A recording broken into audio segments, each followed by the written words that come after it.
I'm Melissa Sherbrooke, 36, and I built a career in the shadows, the kind where the work matters and the name never makes the news.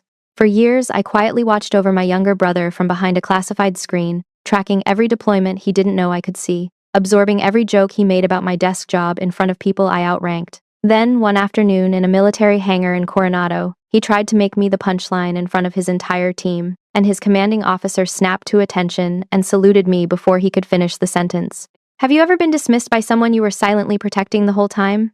Drop your story in the comments. You're not alone. Before we get into it, where are you watching from?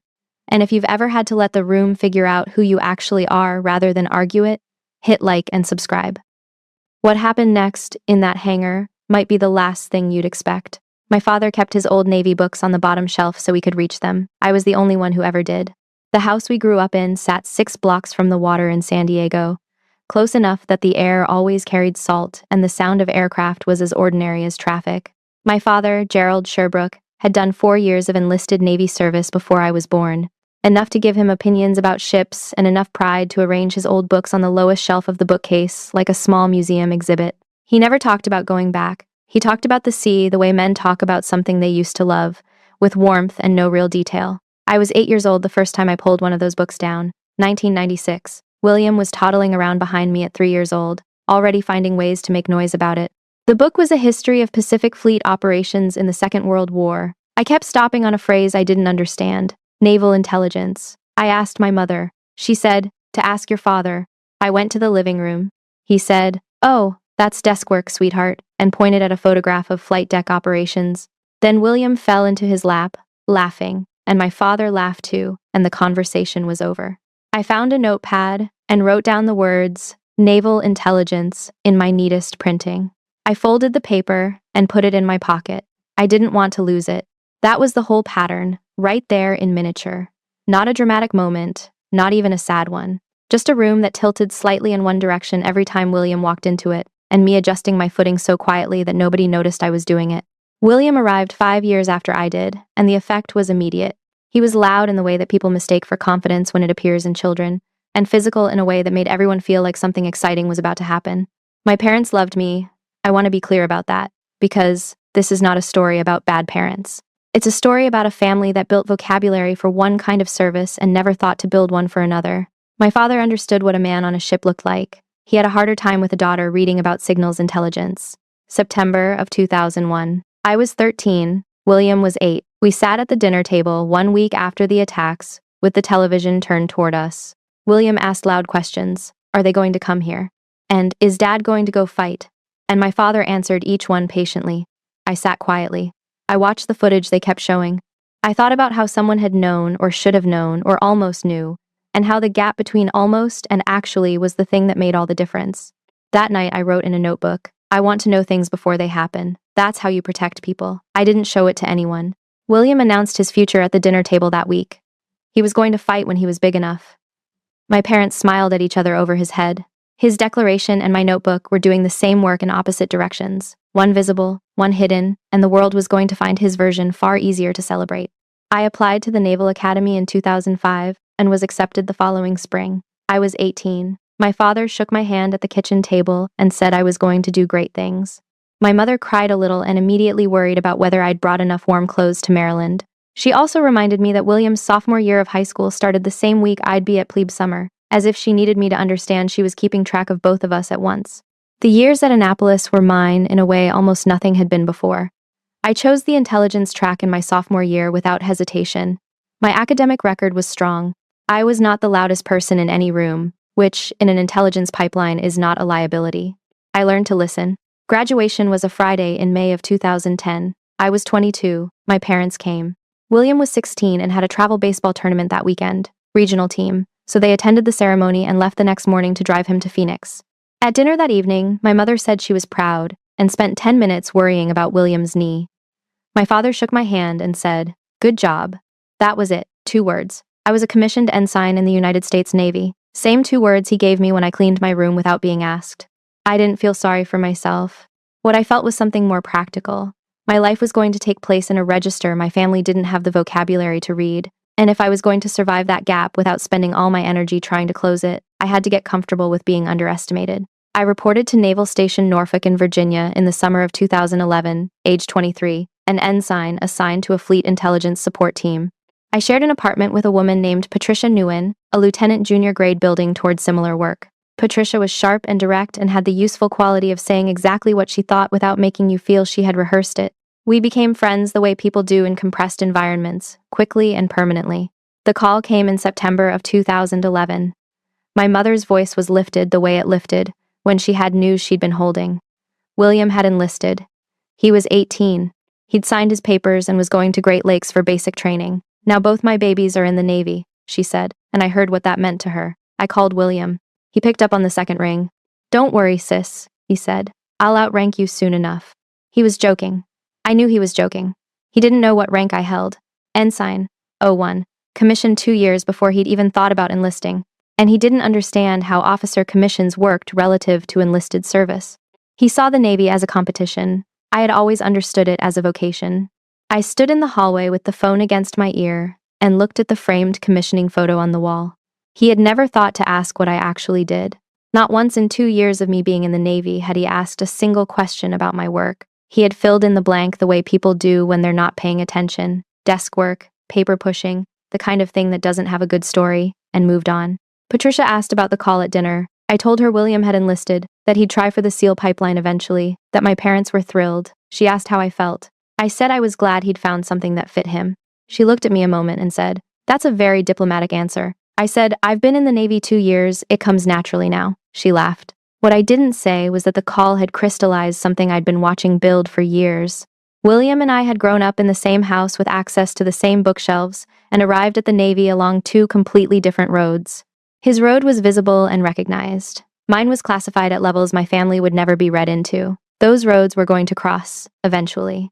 And when they did, I already understood which one of us the room was going to look at first. I put the phone in my pocket. I went back to my desk. I had a brief to finish.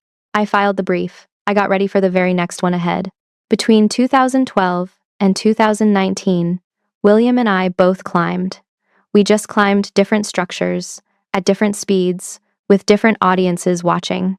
He rated seamen in 2012 and completed basic training the way everyone expected he would, well and without complaint. By 2013, he had advanced to petty officer 3rd class and was deep in the BUD-S screening process. I was a lieutenant by then, 03, 3 years into work I couldn't describe at family dinners, attached to a joint intelligence task force that required me to be in places I couldn't name. He was building towards something visible. I was building towards something effective. We didn't talk much. We weren't estranged, just busy in directions that didn't naturally overlap. 2014 was William's year in the way that years sometimes belong to a person. He completed BUD-S and earned his trident, still rated petty officer 3rd class. My parents put together a backyard cookout in San Diego with extended family and neighbors and William's training classmates, some of whom were still riding the physical high of what they had survived. I drove up from a classified briefing in Washington. I cannot tell you what the briefing was about or where it was. I arrived in civilian clothes carrying a bag I'd packed in an airport locker, and I walked into my parents' backyard looking like someone who had been on a long flight, which was not untrue. My uncle found me near the cooler and asked what I was doing these days. I said naval intelligence. He nodded, and then turned back to watch William demonstrate something with his hands that made 4 people laugh at once. I poured a glass of water. Patricia Nguyen had driven down with me, and she stayed close without being obvious about it. Later, William put his arm around my shoulders and turned me toward a cluster of his training friends. "This is my sis," he said, grinning. "She keeps the lights on at the Pentagon." The friends laughed.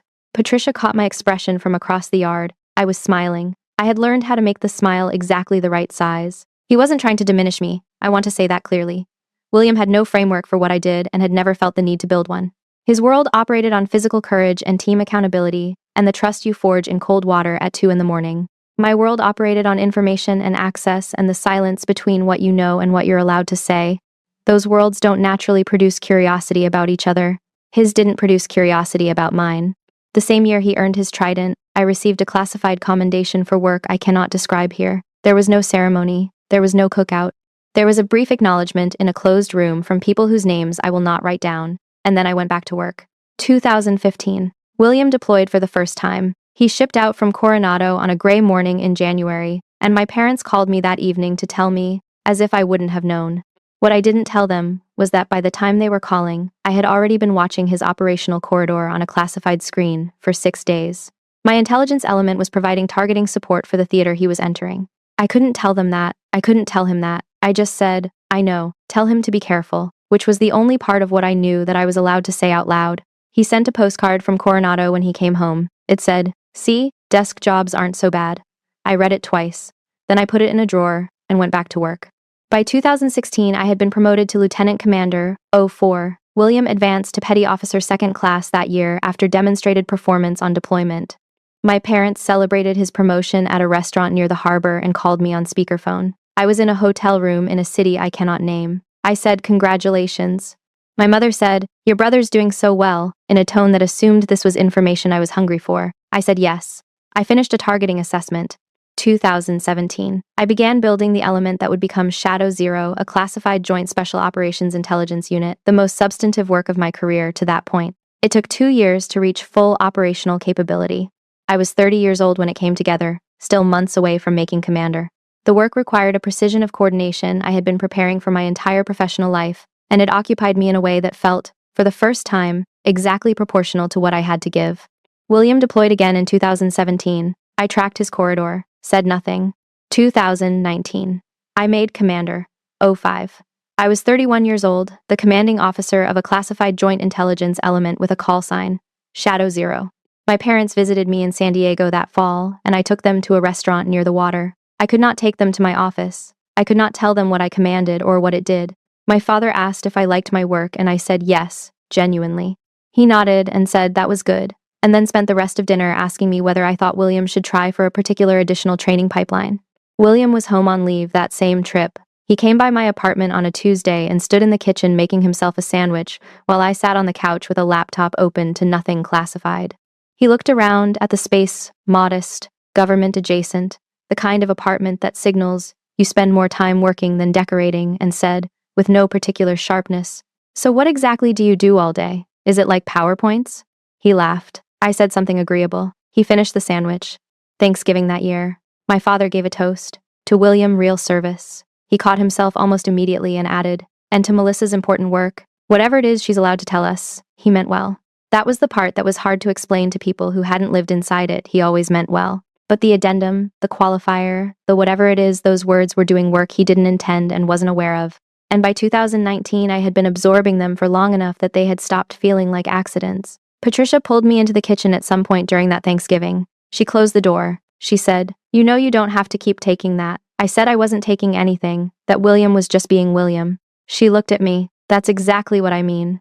Later that night, she drove us back to her apartment, where we both had early briefings the next morning. She asked why I never pushed back even a little, even in the small ways available to me.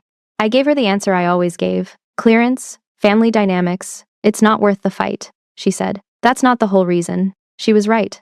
I sat with the question for a while and said, if I start correcting them, it becomes a fight about what I can't say. It's easier to let them think what they think. She was quiet for a moment. Then, easier for who, exactly? I didn't answer her that night. I went to bed and slept without dreaming a professional skill. But Patricia's question stayed somewhere in the architecture of the following years. Not loud enough to force an answer, but persistent enough that I never stopped hearing it. I drove home alone that morning. The radio was off. A Navy recruiting billboard went past on the highway, a SEAL in a wetsuit, standing at water's edge. The kind of image designed to make you feel the weight and rightness of physical courage. I didn't slow down. I had a brief to give at 0800. In April of 2024, I flew out to Naval Amphibious Base Coronado to deliver a classified intelligence brief to a SEAL team preparing for a high-value target operation. The team operated under Naval Special Warfare Command. Their commanding officer was a Navy Captain 06 named Eric Owens, a man I had communicated with through proper channels for the better part of 18 months. I had never met him in person. He had never met me. That was not unusual in my line of work. A lot of consequential relationships in the intelligence community are conducted entirely through secured lines and formatted reports. What was unusual was that I had learned, 6 months prior, through normal operational channels, that one of the operators assigned to the executing team was my brother. I flagged the potential conflict of command concern to my superior, Rear Admiral James Holt. He heard it, thought about it for approximately 12 seconds, and told me to travel to Coronado in person and brief the team commander directly. The conflict issue would be resolved at that level. He was not concerned about it professionally. Neither was I. What I was, quietly, and without discussing it, was aware that the operational and the personal were about to share a room for the first time in my career. I arrived early. I always arrived early. The hangar was large and smelled the way operational hangars always smell: gun oil and neoprene, and something metallic underneath both. The team's kit was spread across the deck. Plate carriers at various stages of dress, comms gear laid out with the particular deliberateness of people who have done this enough times to stop finding it interesting.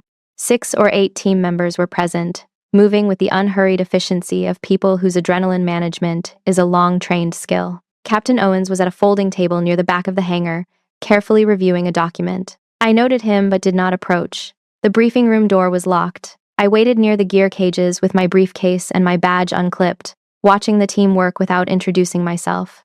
I had been in 100 operational hangars that looked exactly like this one. Not one had my brother's name on a kit bag. He came out of the equipment room maybe 4 minutes after I arrived. He crossed the hangar floor with the particular movement of someone who has spotted something unexpected and is deciding how to use it. He was 30 years old, petty officer first class, and he looked exactly the way he had always looked, like someone the room was going to organize itself around. He slung his arm around my shoulders and turned me toward the nearest cluster of his teammates like I was a prop in a bit he was working out in real time. "Hey," he said, "this is my sister. She works for the Navy 2 desk work, intelligence stuff. She's getting the grand tour today." The teammates looked up. A couple of them nodded with the polite disinterest of people who have more important things to track. One asked what branch. William answered before I could. "The kind that doesn't deploy." He was laughing. It was landing the way he intended it to land. He looked at me then with that particular grin, the one he'd been refining since he was 8, and said, "Go on, sis. Tell them your call sign." "She's got this call sign. I don't even know what it is, but she's very serious about it." He was performing. He thought he was being charming. He thought I would laugh and play along, and then the joke would land and the guys would go back to their kit. I looked at him. I glanced at the loadout on the deck. I knew exactly what this team was being sent to execute because I had built the package that told them how. I looked back at William. "Shadow Zero," I said. I said it the way you state a fact. No emphasis, no performance. 2 words that were simply true. He didn't recognize it. I watched that in his face. The name meant nothing to him, and he was already working out how to extend the bit, how to use my straight-face delivery as the next step in the joke. One of his nearby teammates had gone still. 2 others exchanged a look I recognized. Something had shifted, and they weren't sure yet what it was. Captain Eric Owens had been moving toward the briefing room. He stopped. He turned. He had heard the call sign. He knew exactly what Shadow Zero was, because his team had been operating on the intelligence package that Element produced for months. He looked at the woman in the dark jacket holding the hard-sided briefcase, and he understood, in the way that senior officers understand things quickly and completely, what he was looking at. He crossed the hangar floor. He came to attention. He saluted. "Commander Sherbrooke." "Ma'am." He did not explain. He did not need to. He turned his head and looked at William, who was standing with his arm still around my shoulders, the grin not yet gone from his face, and said, in a voice that was completely level, completely without heat, "Petty officer, drop your kit. You're off this op. Conflict of command." The hangar went quiet. William's arm came off my shoulders. The team straightened without being told to, the way teams do when something in the air shifts register. Captain Owens looked back at me. "Ma'am, the briefing room will be open in 5 minutes. Then he walked back to his table as if the last 60 seconds had been a routine administrative matter, because professionally, it was. I did not look at William. I did not feel the need to. I set my briefcase on the edge of a cleared table and waited for the briefing room to open. And I thought about the target package I had come to deliver. And I thought about the fact that I had flown across the country for a professional obligation, and that the professional obligation was going to be met. When the room opened, I walked in. The team filed in behind me minus William. I stood at the front of the room. I displayed my credentials. I opened the briefcase. I delivered the full target intelligence package. Threat assessment, high-value target profile, pattern of life analysis, exfiltration corridor risk. I was precise. I was complete. I took 3 questions. I answered all 3 clearly. I thanked the room, closed the case, and walked out. I had given many briefs in many rooms. That one was not the hardest. The only unusual thing was that my brother was sitting outside the door. The team filed out of the briefing room in the organized quiet of people who have a job to do. I stood for a moment at the front of the empty room, with the display dark and the briefcase closed. The hangar door was open when I walked back out. Through it, I could see the aircraft on the tarmac, crew moving around them with the deliberate calm of a final pre-mission check. William's teammates walked past me in small clusters, headed toward the flight line. They did not look at me. They had a job. I had done mine. William was sitting on a crate just outside the hangar door, his kit bag at his feet where he had dropped it when Captain Owens gave the order. He did not look up as his teammates walked past him toward the aircraft. He watched them go with an expression I recognized, not shame exactly, not yet, but the precursor to it. The moment when a person understands that something has happened they cannot manage their way out of. I went back through the hangar to sign out of the classified space. I logged the brief, secured my credentials. By the time I walked back through, the aircraft were starting their engines. The sound filled the hangar and then moved south toward the flight line. I stood at the open hangar door and watched them go until the engine sound faded south. William was still sitting alone on the crate. I crossed the hangar floor and William did not look up until I was 10 feet away. Then he did, and for a moment neither of us said anything. He had been sitting on that crate since Captain Owens gave the order. His kit bag was on the ground where he'd dropped it, the straps splayed out on the concrete. Outside, the aircraft had gone. The hangar was quiet now, with the particular quality of a large space that was recently full of people and is no longer. 2 maintenance personnel were working at the far end, near a secondary door, and they were not paying attention to us. I was glad for that. I set my briefcase down beside me. I did not sit. He looked like he had been working through several different opening lines and discarding all of them, which was accurate. I didn't know you were, he started. I didn't know what Shadow Zero was. I know, I said. I didn't know Owens was going to. That's the protocol, William. It had nothing to do with me asking him to. There's a chain of command conflict when the intelligence officer delivering a package has a blood relative on the executing team. He applied the standard. That's all that happened. He looked at the floor. He nodded. He was trying to determine whether this was a situation he could recover from through the usual means, humor, deflection, forward motion, and he was beginning to understand that it was not. How long have you outranked me? He asked. I thought about the question. It was not a complicated one. I was commissioned as an ensign in 2010, I said. You enlisted in 2011. Officer commission predates enlisted rank in terms of grade. I've outranked you for your entire military career. He sat with that. I let him. What exactly is Shadow Zero? He said. A classified joint intelligence element. I command it. The call sign is operationally assigned and isn't something I can discuss in detail. And you built the package for this op. My element built it. Yes. Another silence. He looked at the kit bag and then back at me. Why didn't you ever say anything? Not the classified stuff, just that you did something like this. I looked at him. I said, when would I have, William? You never left room for a different answer. He didn't respond to that immediately. He knew what I meant. He had called me a desk jockey at family dinners for years. He had answered questions about my work before I could answer them myself. He had filled in the blank with what was comfortable and stopped looking for anything that might complicate it. I was not angry about it, standing there in that hangar. Anger would have required more energy than I had available, and the situation didn't call for it. What it called for was honesty, and I was prepared to give him that. I told him within what I could say a version of the truth. Not the classified version, just the human one. I told him I had known about his deployments. I told him I had tracked his operational corridors through my work, that I could not say more than that, but that from 2015 onward I had known, at some level, where he was. I watched his face while I said it. I was not looking for a particular reaction. I was just done pretending the information didn't exist. You knew where I was? He said. I knew the corridors, the general operational areas. I couldn't have told you the specifics even if I'd been allowed to, and I wasn't allowed to. But you knew? Yes. He was quiet for a long time. Long enough that the maintenance crew at the far end finished whatever they were doing and left. We were alone in the hangar now. The overhead lights made their low, constant sound.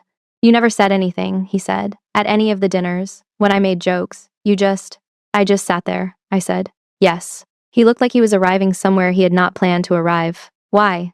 I thought about that question. It had multiple true answers, and I wasn't sure which one was most accurate. At first it was protocol, I said.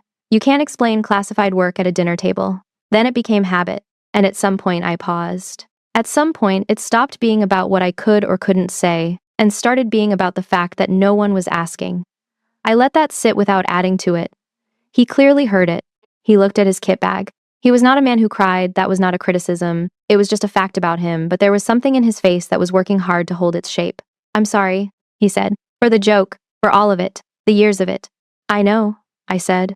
I meant that plainly. I believed him. An apology at the end of a long pattern does not undo the pattern, but it is not nothing, and I was not going to make nothing out of it by refusing to receive it. That evening I called Patricia from my hotel room near the base. She asked how the brief had gone. I said it had gone cleanly. She said, and William? I said he'd been pulled. There was a pause. She had been read in on, enough to know what that meant, and then she asked how the conversation in the hangar had gone. I told her. She listened without interrupting, which was one of her better qualities. How do you feel? She asked when I was finished. I thought about it, like I've been carrying a box that someone just noticed I was holding. A pause. So put it down, she said. I didn't answer that directly. I looked out the window at the Coronado night, the lights of the bridge in the distance, a helicopter crossing the sky. I thought about a decade of classified screens and deployment corridors and dinner tables where I'd smiled and said nothing. I thought about the word habit and how habits aren't the same as choices, even when they look like them from the outside.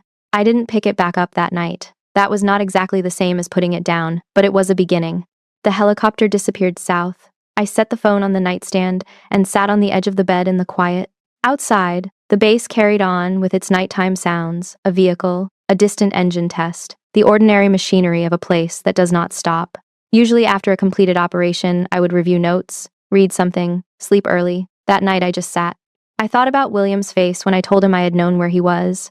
The information had reorganized something in him. I could see it happening in real time, the way you see someone reread a sentence they thought they understood. He had spent years constructing a version of me that made his jokes harmless. The desk jockey sister, the paper pusher, the one who stayed safe while he did the hard thing. That construction required me to be completely unaware of his world. I was not unaware. I had been watching it from a classified distance for almost a decade. The joke only ever worked if I was the one left out. I was not the one left out. I was simply the one who hadn't said anything about it. William was going to do something with what had happened. I didn't know yet what shape that would take. He would have to move through it somehow, process it the way he processed everything, through action and through people whose judgment he trusted. That was his to manage. What was mine was the smaller question of what I was going to do differently. I didn't have the answer that night. I just knew that I was done performing a smaller version of myself for people who had never bothered to ask about the larger one. My mother called on a Thursday afternoon in late April. I was back in Washington, still in uniform from a morning meeting, standing in my kitchen with a glass of water when her name appeared on my phone. I answered on the second ring. She had heard a version of events from William that he'd been removed from an operation because of something to do with my work, that there had been a scene in a hangar, that someone had saluted me. Her tone was the careful tone she used when she wasn't sure what she was walking into. She asked what had happened. I thought for a moment about how to say it. Then I said, my command provided the operational intelligence package for William's team. Standard conflict of command protocol required him to step off. No one did anything wrong. A pause. But they saluted you, she said. I'm a commander in the U.S. Navy, Mom. That happens. Another pause, longer. What is a commander? What does that mean? It's an O5. 3 pay grades above where I started. In the Navy, it's the equivalent of a lieutenant colonel in the Army. She was quiet for a moment and I let her be quiet.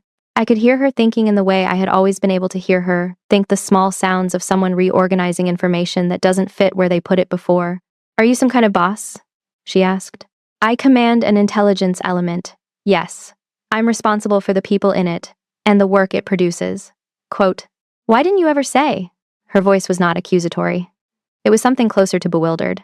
I closed my eyes for a second. The answer was long and the version I was willing to give was short, so I gave the short one. You never asked, Mom.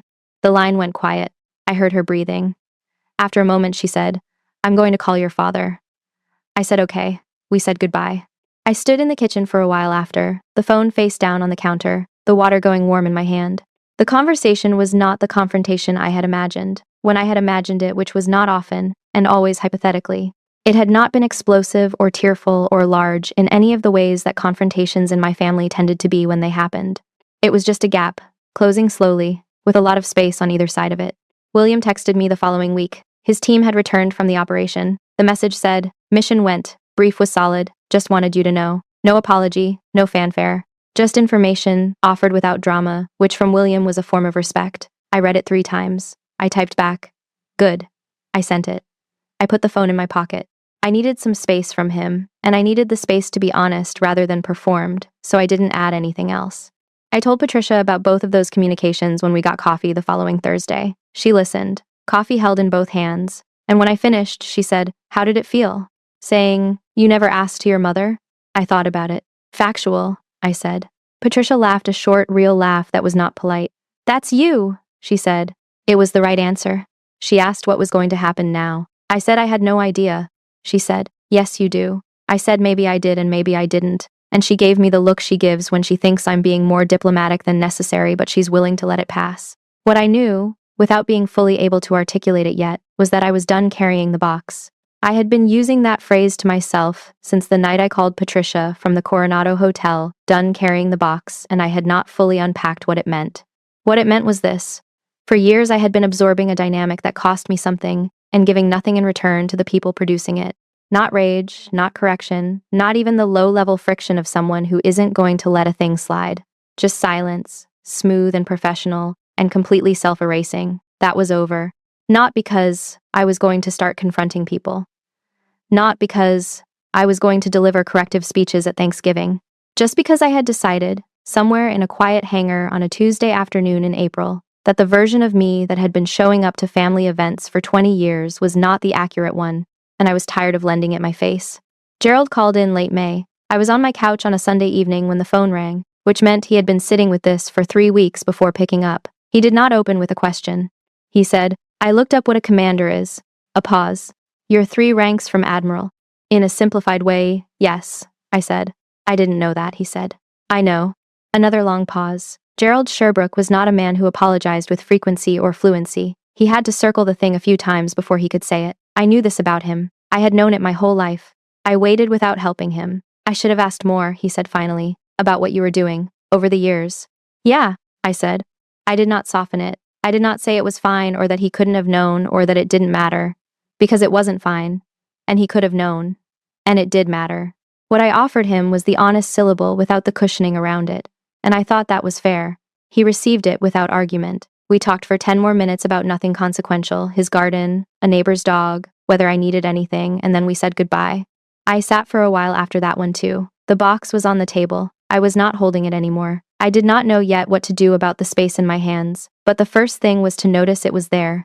I went to work the following Monday the way I always went to work, early, by choice, before most of the building was occupied. The classified workspace had a particular quality at 0600, a kind of productive silence that the later hours dissolved. I made coffee and carried it to my desk and opened the first file of the day. There was a new tasking from Rear Admiral Holt's office. There was a follow-up report from the Coronado operation that I needed to review and sign off on. There was a personnel matter in the element that needed attention before the week's end. This was the other thing I had been carrying, alongside the family dynamic. The idea that I had to keep the 2 parts separate, the professional and the personal, the part that worked and the part that waited to be recognized. I had kept them so separate for so long that they had stopped feeling like they belonged to the same person. But they did. They had always belonged to the same person. Commander Melissa Sherbrooke had commanded Shadow Zero for 6 years. She had built the element from 12 people and a concept brief into a 40-person joint unit producing actionable intelligence across multiple classified theaters. She had been commended 3 times in restricted proceedings. That was the professional half. The personal half had spent 6 years absorbing jokes about desk jobs from a brother who never looked past the surface of her life, and smiling at dinner tables while her father toasted real service, and saying nothing because it was easier than the alternative. Those 2 halves were the same person. It was about time they started acting like it. I signed off on the Coronado report at 0745. I forwarded it to Rear Admiral Holt's office. I looked out the window at the gray Washington morning, gray and indifferent and completely itself, and I thought, all right then, here we go. June came and the operational tempo didn't slow, which was normal. The work didn't slow because family situations happened. That was something I had understood from the beginning of my career and had never found particularly hard to accept. You compartmentalize, not because you don't feel things, but because the work requires the part of your brain that feels things to step aside temporarily, and you are trained to make it do that. By the first week of June, I was 3 briefings into a new tasking and the Coronado brief was filed administratively and complete. What was not complete was William. He didn't call in June. He texted twice, once to ask if I'd be at my parents' for the 4th of July weekend, which I would not, and once to say he'd gotten back into the training rotation after being cleared from the conflict of command hold. Both texts were factual and brief. Neither required anything from me. I responded to both in kind. I did not feel the absence of a larger conversation. I had said what I needed to say in the hangar and in the hotel room that night, and the rest of it was his to work through at whatever pace that took. I found out later, he told me himself, months after what he had been doing in those weeks. He had been researching.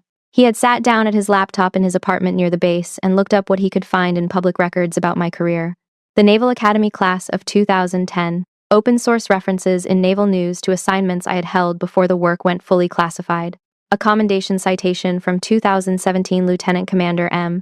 Sherbrooke redacted in every substantive line, but the name was there and the date was there and the organizational context told him enough. He closed the laptop and went for a run and ran 6 miles and came back without any answers, which was appropriate because the run wasn't going to produce answers. It was just what he did when something required more space than his apartment contained. He did not call me after he found the commendation. I didn't expect him to. Some things take longer than a phone call to process, and William had always been someone who needed to move through information physically before he could talk about it. That was not a criticism, it was just how he was built. In July, he drove to Coronado to meet a former Bud S instructor named Dale Rourke, a senior chief petty officer, E8, now in his early 50s and retired from active instruction. William had known Rourke since selection. Rourke was one of those people with no investment in managing anyone's feelings who said things with the directness that long service sometimes produces in people who have had to deliver hard news in important moments. They met at a coffee shop. William told him the hangar story. He told it without spinning it, which was notable. William was someone who could spin almost anything, and he didn't. Rourke listened without expression. When William finished, Rourke asked, "What rank is she?" "Commander," William said. "Oh, 5. Rourke nodded once. "She outranked you before you were dry from the ocean." William said he had never thought about what she was actually doing. Rourke said, "That's the problem right there." He did not elaborate. He didn't need to. The verdict was entirely complete. Meanwhile, in Washington, a Tuesday in mid-July, I was at my desk by 0630. Rear Admiral Holt stopped by my office at around 1000 hours to say, in passing, that the Coronado operation had concluded and the after-action assessment had validated the target package completely. He said, "Good work on the package. It held up." I thanked him. He moved on. That was the professional reality of what had happened in that hangar. It was a footnote, a correctly handled conflict of command situation, a clean brief, a successful operation. In my professional life, it was unremarkable in the way that good work is usually unremarkable. It doesn't make noise when it goes right, only when it goes wrong. The hangar had been a turning point in my family. In my career, it was a Tuesday. In August, William reached out again. I was on a weekend run, stopped near the river, when his message came through. He had found the public pieces of my career online, the Naval Academy record, the redacted commendation, the parts of my life that were visible if anyone had cared enough to look. He said he hadn't known. He said he was sorry. And for once, the apology didn't arrive wrapped in excuses. It was plain, it was late, but it was real. I told him I knew he hadn't known, and that was the part that needed to change. After that, something in me settled. Not fixed, not healed, just quieter. I finished the run alone, thinking about how long I had mistaken dread for wisdom. For years, I had avoided the honest conversations because I thought silence was discipline. But at some point, silence had stopped being professional and started becoming a smaller version of myself. William asked to meet me in September. We chose a restaurant near the water and arrived separately, which felt more important than it should have. For once, we were not being folded into the old family shape. We were just two adults sitting across from each other with a table between us and too much history in the room. The first few minutes were careful. We talked around the real subject: work, training, schedules, nothing that mattered. Then William admitted he had practiced a speech on the plane, and that it had not helped. That broke something open. Not dramatically. Just enough. He asked about the academy, about the intelligence track, about the early years of my career, and what I could tell him without crossing lines. I was not allowed to cross. He listened in a way he had not listened before. He did not interrupt. He did not make jokes. He did not fill the silence with the version of me he had already decided was true. Eventually, he asked the question I knew was coming. Had I tracked his deployments? I told him the truth, at the level I could. I knew his operational corridors. I had known the general areas since his first deployment. I could not tell him specifics, and I could not have told him then, but yes, I had known. He asked if I was scared. I said yes. He looked at me and said he had not known I cared that much. I told him he had never asked. It was not a punishment. It was not a speech. It was just the truth, and this time, he had enough room in himself to hear it. Later, walking by the water, he told me he wanted to do better. I asked what that meant. He said he would ask when he did not know something about my work, instead of filling in the blank himself. That was it. That was the whole thing I had needed for 20 years. It was not resolution. It was the beginning of something that might become trust. I knew better than to confuse a foundation for a finished structure. Still, the foundation was there. And for one night, that was enough. The next morning, I ran before sunrise and thought about what different would actually look like. Not better in the vague way people use that word when they want comfort. Actually, different. William asking instead of assuming. My parents slowly building the vocabulary they should have built years ago. Me showing up to family events as the accurate version of myself, not the softened one I had used to keep everyone comfortable. October came with full work and changed light. The element had new tasking, fresh questions, deadlines, reviews, and meetings. The professional world did not stop because my family was learning how to see me. That was one of the strange truths of the whole thing. The hangar had changed my family. In my career, it had been a properly handled conflict, a clean brief, and a successful operation. Both things were true, they just mattered in different proportions. One morning, a new analyst asked if Shadow Zero was really my call sign. I said yes. She called it Sirius. I told her it was just a name. Then I sat alone afterward, thinking about the hangar, about saying those same two words there, and how a name can be just a name and still change the way an entire room understands you. Patricia noticed the difference before I fully did. We were running one morning when she said I seemed different. When I asked how, she said I looked like I was no longer apologizing for something. That stayed with me. She had watched for 13 years while I absorbed jokes, dismissals, and half recognitions. She had seen the cost before I could name it. Now she was seeing the absence of it. My mother changed too, slowly. She called and asked if I was happy in my work. Not what I did, not whether I was busy, whether I was happy. I told her yes. She said she was proud of me and should have said it more. I did not rush to soften it for her. I simply said thank you and let myself receive what had been overdue. Later, William called instead of texting. He brought up the Thanksgiving toast from years earlier, when Dad had said real service, and William had laughed.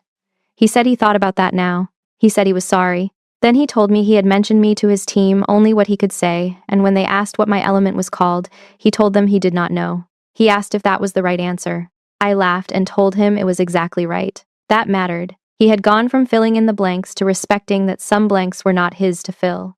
A card came from my mother that same week. She wrote that she wished she had asked more, and that she was asking now. So I wrote back, 2 full pages, by hand.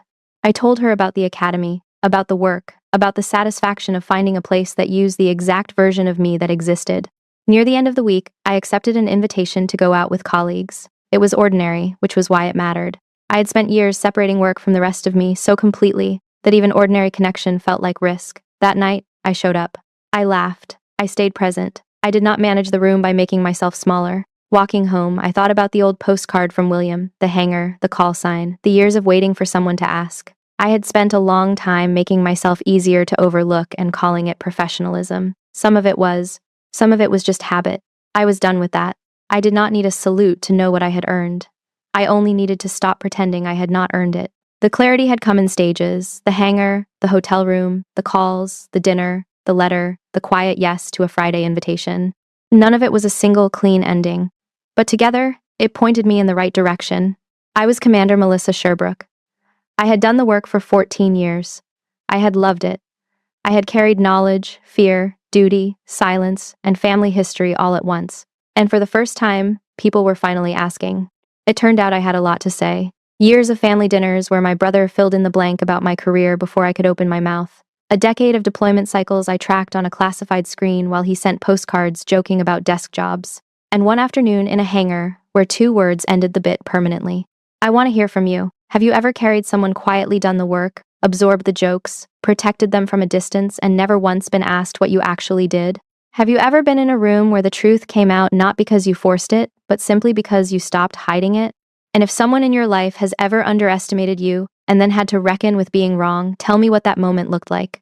I want to read every one of those comments. Subscribe for more stories like this one. I'll see you in the next one.